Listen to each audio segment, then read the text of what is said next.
মে মাসের শুরুতেই এলপিজি ব্যবহারকারীদের জন্য বড় সুখবর।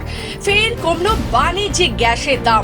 19 কেজির বাণিজ্যিক এলপিজি সিলিন্ডারের দাম মধ্যরাত থেকে কমেছে 17 টাকা। এখন কলকাতায় এই সিলিন্ডারের নতুন দাম হয়েছে 1851 টাকা 50 পয়সা। মার্চ মাসে এই সিলিন্ডারের দাম ছিল 1913 টাকা। এপ্রিলে তা কমে দাঁড়ায় 1868 টাকা 50 পয়সা। অর্থাৎ এপ্রিলে দাম কমেছিল 44 টাকা 50 পয়সা। মে মাসে আরো 17 টাকা কমে 2 মাসে মোট 61 টাকা 50 পয়সার হ্রাস ঘটে। তবে ঘরোয়া ব্যবহারকারীদের জন্য কোনো স্বস্তির খবর নেই। 14.2 কেজি রান্নার গ্যাসের দাম এখনো 870 টাকাই রয়েছে। বিশেষজ্ঞরা জানান, আন্তর্জাতিক বাজারে কাঁচামালের দামের পরিবর্তনের ফলে বাণিজ্যিক গ্যাসের দামে এই পরিবর্তন এসেছে। যদিও ঘরোয়া গ্যাসের দাম স্থির রাখা হয়েছে সরকারের নীতির কারণে। ব্যুরো রিপোর্ট, খবর বাংলা।